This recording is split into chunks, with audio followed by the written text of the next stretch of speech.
जीवन का सफर।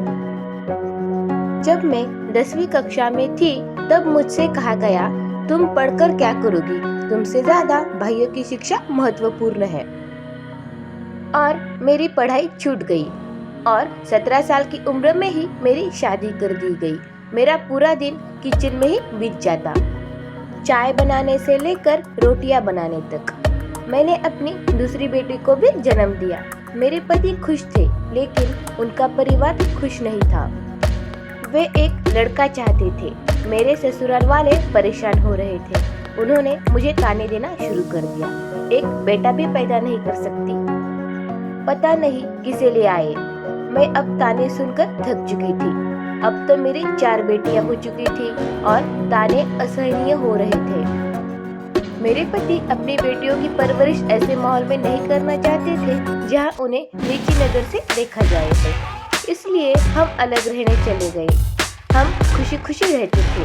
तभी मेरे पति को दिल का दौरा पड़ गया और उनकी मृत्यु हो गई। 34 साल की उम्र में ही मैं एक विधवा हो गई, जिसकी देखभाल के लिए 4 लड़कियां थी। मेरी पहली बेटी, जो कि सबसे बड़ी है, वो कॉलेज में थी और सबसे छोटी बेटी की उम्र 10 साल की भी नहीं थी। पति के अंतिम संस्कार के बाद ही मुझे बेटियों के साथ अपनी दुकान खोलनी पड़ी। मेरे पति ने एक मसालों की दुकान शुरू की थी, लेकिन यह बात मेरे रिश्तेदारों को अच्छी नहीं लगी। उन्होंने मुझे ताने देना शुरू कर दिया। लेकिन अब परिवार और बेटियों के लिए मुझे यह करना था। कुछ रिश्तेदार तो अब सब अपने नियंत्रण में चाहते थे। मैंने ऐसा नहीं होने दिया। मैं दुकान पर जाती। यह शुरू में कठिन था, मुझे अंग्रेजी नहीं आती थी।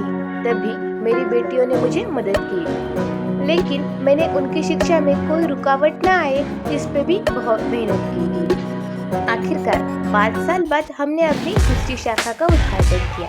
धीरे धीरे सभी बेटियों की पढ़ाई पूरी हुई। आज 16 साल में हमारे दुकान की 5 शाखाएं हैं। मेरी बेटियां ही मेरी संपत्ति है। वे मेरे आधार स्तंभ है। मेरे माता पिता ने मुझे एक अच्छी पत्नी बनना सिखाया, पर मेरी बेटियों ने मुझे एक अच्छा व्यापारी बनना सिखाया।